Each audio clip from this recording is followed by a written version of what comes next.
o homem Roberto Mota is in the house. Fala, Mota. Boa tarde, meus amigos. Emílio, prazer te ver de volta. Estamos aqui. E aí, Motinha, como é que você tá? Estamos aqui na luta, né? Todo dia tentando explicar para as pessoas o inexplicável. Você viu o Camarote? Nosso amigo Camarote? Põe o Camarote aí, não sei se o Mota viu. Divide. Põe o Camarote aí, ó. Camarote. Camarote. Ó o Camarote, Mota. É pista. Ó. Cadê o Lula Mandela que estava se projetando naquela campanha? Não, é um Lula palanqueiro que está ainda com viés de dividir o país e não ficar alimentando divisão no país e fazendo palanque, dividindo e brigando o tempo Ô, todo. Mota, obrigado aí, o Camarote. Quanto a gente falou isso, hein? Quanto que a gente falou, quanto que a gente conversou sobre cansou. isso. Não, eu gostaria de perguntar ao Camarote, com todo respeito, em que parte da campanha do PT ele viu qualquer coisa diferente do que está acontecendo agora. Porque os caras disseram, assim, com detalhes, o que eles iam fazer. Eu queria que o Camarote me desse um discurso de campanha, um evento em que realmente se falou em progresso, conciliação, né, superar as diferenças. Eu não me lembro disso, não. Muito bem. Camarote decepcionado, né? Mas a gente, como você colocou aqui... Mais um que... Mais um que... Abriu o olho. Mais um que se assustou. Mas você pode ficar seguro. Porra, Camarote, eu sou fã do Camarote. Sim, terão vários. Aliás, a gente mostrou aqui essa história aí do Lula com o Zelensky, né? Cada um deu uma narrativa, né? O próprio Lula, o Zelensky, foi o encontro do G7. Eu queria que você falasse o que você achou dessa história, porque o Lula, ele chamou pra ele, né? A camisa 10, deixa que eu resolvo, deixa com o pai. E agora ele tá todo embananado nessa história. Eu acho que isso aí tem a ver com o que a gente acabou de falar, né? Um comentário sobre... Eu acho que foi o Camarote que disse, né, que eles esperavam o Mandela e o Mandela não veio. Chamaram o Mandela e, na verdade, quem desceu foi o Hugo Chávez. É isso que tem para hoje, né? Mas é uma coisa que eu já falo há algum tempo. É a impressão que eu tenho. Essas pessoas, elas têm um modelo mental da década de 1980. São pessoas que não compreenderam as modificações pelas quais o mundo passou. Eles realmente não entendem o poder da internet, porque eles não usam. Eles não entendem o que é uma rede social, porque eles não usam. Quem é que entende isso hoje? Quem é que soube da melhor forma possível e numa situação péssima aproveitar todo o poder da comunicação? Zelensky. Zelensky é o cara. Ele era um comediante, virou um chefe de Estado de uma nação que foi atacada pela Rússia e hoje o Zelensky é conhecido no mundo inteiro. Ele já fez videoconferência com o Congresso americano, com o Parlamento britânico, se eu não me engano, com o Parlamento europeu, já se encontrou com todos os chefes de Estado do mundo. O Zelensky é o que o PT imaginou que teria no governo hoje. Vocês estão entendendo? O PT, em 2003, talvez tivesse o equivalente de um Zelensky. Mas o mundo passou, as coisas andaram para frente, o PT ficou parado num tempo que não existe mais. E hoje, o tempo é do Zelensky. Vocês já imaginaram o poder do Zelensky se essa guerra com a Rússia acaba em condições favoráveis à Ucrânia? Se a Ucrânia, de alguma forma, pode cantar vitória? O Zelensky, dali, ele se candidata a ser secretário-geral da ONU. Vai deixar muita gente frustrada, né? Bom. Porque o Lula, naquela época lá, ele era esse cara. Era o cara. Sim. Era o pai dos pobres. Era o operário. Sim, o sindicalista, pai dos pobres. Pai dos pobres e tal. E a gente acreditou nessa história, hein? Sim. A gente acreditou lá. Lembra que tinha o Obama, Era o Lula lá com o Obama. Abraçava ele, o Cristo Redentor. Emílio, eu foguete. acreditei nisso. Um monte de gente. O Camarote também. Pô, o Camarote de novo. Só de sair dele. Não, Camarote. Olha o zóio arregalado. Cadê o Lula Mandela que estava se projetando naquela campanha? Cadê um Lula palanqueiro. A gente acreditou nesse picarota, viu, bicho? A decepção que é maluco. Eu me lembro até hoje da cena da passagem de faixa do Fernando Henrique e eu emocionado. Isso foi em 2003, né? 2002. Isso aí, 2002.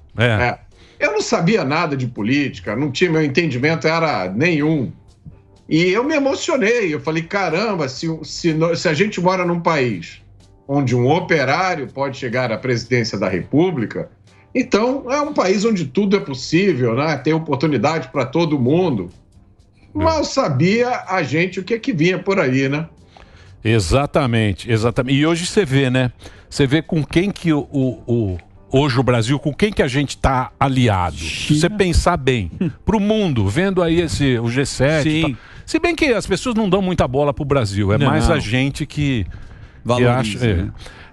A gente está aliado aqui ao Xi Jinping, ao Putin, a Cuba, Venezuela e Argentina. Nicarágua. É isso aí. Essa é a nossa turma, é o time. De massa, hein? É o G7, Liderando o G7 BRICS do Barba. É isso aí, é o G7 do Barba. É horrível. Oi, pode falar. Mas você sabe, Emílio, eu estava conversando com os amigos semana passada, eu fui na casa do meu amigo Raul aqui, ele fez um churrasco e eu estava lá conversando, e aí as pessoas começam, né?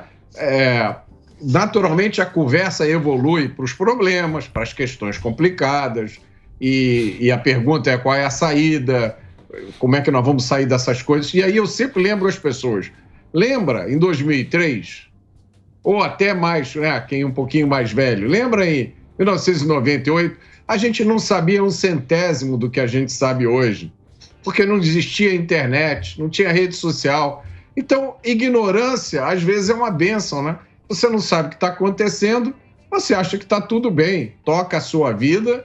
Hoje, a gente sabe de não é quase tudo, mas muito mais do que a gente sabia. Então, é natural que a gente hoje se sinta mais angustiado, mais... Né? Se isso que aconteceu no Brasil nos últimos meses tivesse acontecido há 20 anos atrás, a gente não teria acesso aos detalhes, a gente não teria ouvido os depoimentos em tempo real. Esse comentário do Camarote aí, né? Provavelmente quem assistiu o programa teria visto, quem não assistiu não teria visto, ele não teria ecoado na internet. Então a gente tem sempre que colocar isso em perspectiva para combater esse senso de desespero que de vez em quando dá nas pessoas, né? Por isso que a gente precisa ter a ampla liberdade, né? Porque senão fica complicado. Deixa eu só fazer um break pro Reginaldo. É só pro Reginaldo a gente continua com um papo aqui com o nosso querido Mota, que está acompanhando também a programação da Jovem Pan. Vocês têm perguntas, Albeta? Tenho. Mota, você estava falando da questão da internet, né? A questão da internet que só é possível, às vezes, você se defender com o seu canal do YouTube, o seu Twitter, o seu Instagram, quando você está sofrendo algum tipo de cancelamento. Eu queria que você comentasse a questão da censura do Léo Lins, fazendo até uma amarração com a PL das fake news, porque tem muita coisa parecida. Você acredita que foi o primeiro para mostrar para todo mundo, se vocês fizerem isso aqui, vai acontecer isso, isso e aquilo. E agora, aí você pode até estender para a questão do Dallagnol, é o primeiro de muitos? Você acha que vai evoluir ainda essa questão? Não, eu não acho. Eu acho que o caso Léo Lins foi uma aberração, tá? Eu não sei qual é o estado da decisão jurídica. Foi uma decisão jurídica anormal, igual daquela da juíza que proibiu a exibição da bandeira nacional durante a campanha eleitoral, porque disse que era um símbolo de um partido. O que acontece hoje no mundo, e isso acontece no mundo inteiro, é a polícia do politicamente correto. Isso acontece nos Estados Unidos também. Já aconteceram vários casos de comediantes americanos serem cancelados em rede social, serem atacados na grande mídia, serem, inclusive, ameaçados durante o show. O cara está lá em cima fazendo um show, interrompem o show dele, começam a gritar ofensas. Agora, nunca se viu nos Estados Unidos, até onde eu sei, um juiz, um magistrado impor censura, muito menos censura prévia. Esse caso do Léo Lins, eu acho que é uma aberração. O politicamente correto vai continuar. Essa tentativa de algumas pessoas de impor o que elas acham que pode ser dito, da forma que elas acham que deve ser dito, isso a gente não vai ver desaparecer tão cedo. Por quê? Porque tem muita gente que ganha dinheiro, poder e visibilidade com isso. Tem muitas pessoas que, se você tirar a pauta do politicamente correto, elas não têm absolutamente nada a dizer. Aí a ONG delas, que fatura dezenas de milhões de reais por ano, vai ter que fechar as portas. E essas pessoas vão ter que arranjar um emprego de verdade e trabalhar. Olha só que coisa horrível. Agora, essa história do Léo Lins, o Léo Lins é um dos caras mais engraçados que eu conheço. E inteligente, hein? Muito inteligente. Inteligente pra caramba. O humor, Emílio, é a forma mais elevada de inteligência. A coisa mais difícil que tem é você fazer alguém dar uma boa gargalhada. E as piadas do Léo Lins é assim, ele fala, e aí você leva assim 1 segundo e aí você estoura de rir, tá? Então, atacar esse tipo de manifestação artística, eu acho que é a prova que faltava para muita gente que fez a consoante errada durante a campanha entender onde é que a gente está entrando. Não vai ter perdão, é para todo mundo. Então, liberdade para o Léo Lins, liberdade para todos os comediantes e para todo mundo que quer dizer alguma coisa. Então, mas esse negócio aí da censura... Porra, censura, não fomos censurados aqui também. Vários foram censurados. Monetizados. Tiraram o canal do cara do ar. O Barbinha lá, o nosso Barba lá, o Rafinha. Sim. O Gentili. Muito. Sim. Mas o Léo Lins tá meio preso. Proibido de sair de São Paulo. Que isso, cara? Não pode sair de São Paulo sem ir lá avisar. Todo mês tem que ir lá. Ele tá preso, que é essa lei...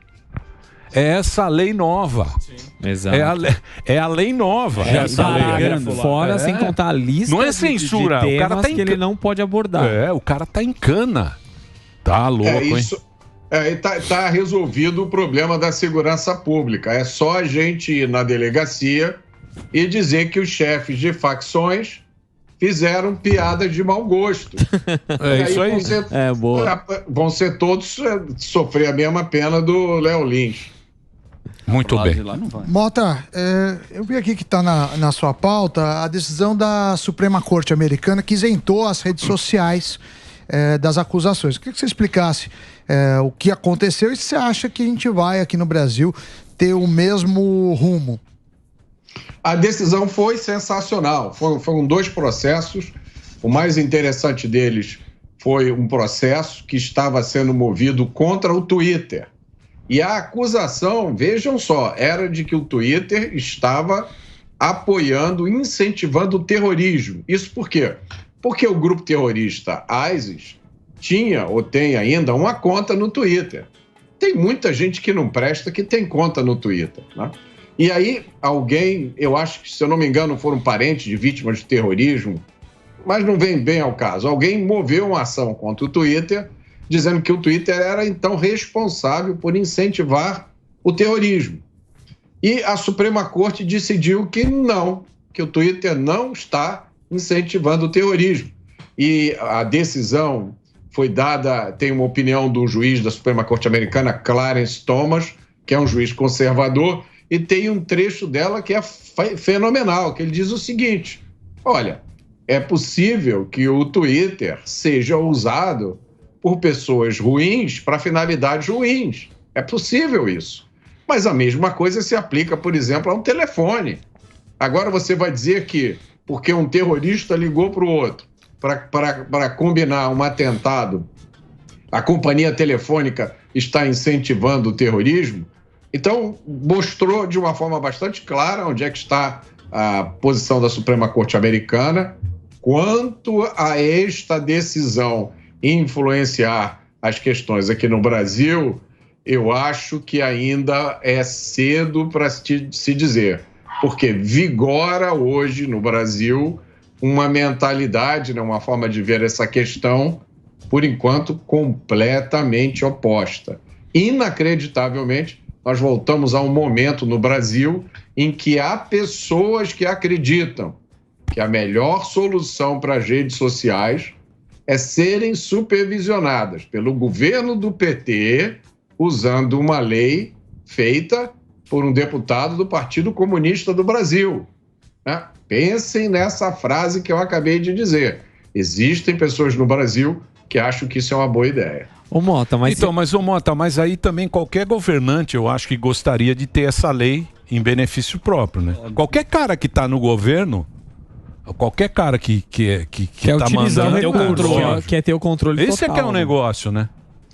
Emílio, olha, não. Você acha que não? Eu não me lembro o governo Bolsonaro, pelo que eu me lembro, não tomou nenhuma medida, nunca censurou ninguém, nunca propôs nenhuma lei para calar ninguém. E olha que mais enxovalhado do que o Bolsonaro foi, eu não me lembro. Mas essa lei aí é meio do tempo do Bolsonaro também, viu? Esse negócio aí de regular as redes, eu acho que todo mundo quer regular esse negócio. Por isso que a gente tem que sempre defender o nosso direito de ter a liberdade de poder trocar uma ideia um com o outro aqui. Que é o nosso poder. O poder individual hoje é isso que deixa os caras com medo.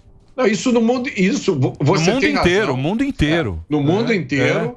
Se a maioria, eu citei o governo Bolsonaro como uma exceção, mas no mundo, isso está acontecendo nos Estados Unidos, também na Europa.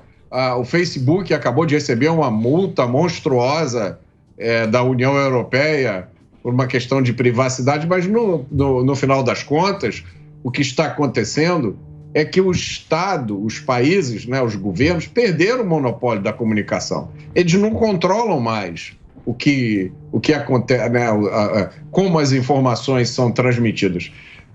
Agora a gente pode falar diretamente um com o outro, e aí eles chamam isso de desinformação. Por que eu não tenho o direito de ter uma visão diferente sobre um determinado assunto e espalhar essa visão para todo mundo? Por quê?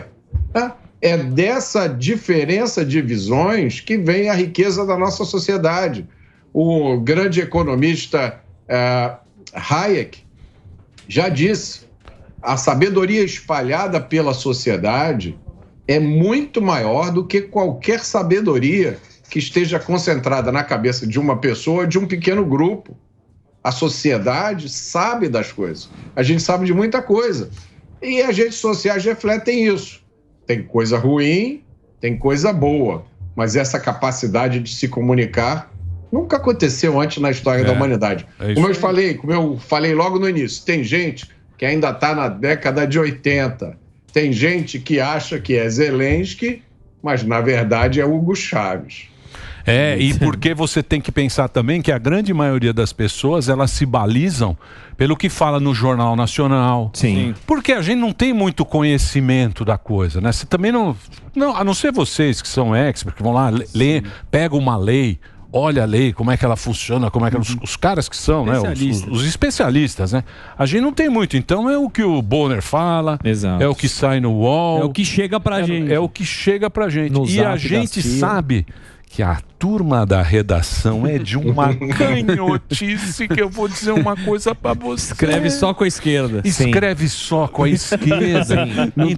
Então só chega essa coisa e você vai ficando contaminado com essa história, com esse negócio todo. Você fica meio perdido. Total. Você não sabe o que é o certo e o errado. Exatamente.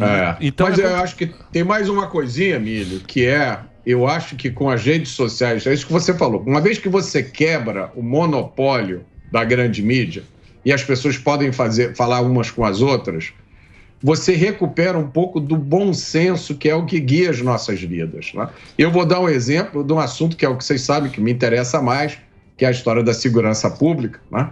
E eu, desde pequenininho, aprendi na escola, em tudo quanto é lugar, que o bandido é um pobre coitado, que não tem oportunidade, que ele rouba, mata, estupra, porque na casa dele não tinha comida, por causa da injustiça social. Eu tive que descobrir por mim mesmo que isso tudo é uma mentira. E que aquele sentimento que a gente tem naturalmente, né? Você, como ser humano, qual é o sentimento que você tem? Ninguém pode matar, ninguém pode roubar, ninguém pode violentar. Isso é errado. Se fizer, tem que ser punido. Eu, depois de muito tempo de estudo e pesquisa, eu recuperei isso. Agora, eu transmito isso para as pessoas. Tá? Isso, para muitos especialistas da grande mídia, é revoltante, porque eu estou quebrando o monopólio de discurso que eles tinham e que vigorou durante 50 anos nesse país e que fez muita gente ganhar dinheiro. Isso. Muita gente ganha dinheiro. E você vê uma coisa, Mota, como a pessoa ela fica perdida, porque assim, quando você vai falar em aborto, né? Você fala em aborto, você vai matar, você vai, né? É uma vida que tá ali. Sim. Aí pode, né? Pode o aborto é legal, o aborto é bacana, não sei o quê. Quando é o bandido que matou uma família, que fez um negócio, esse não pode. Direitos humanos.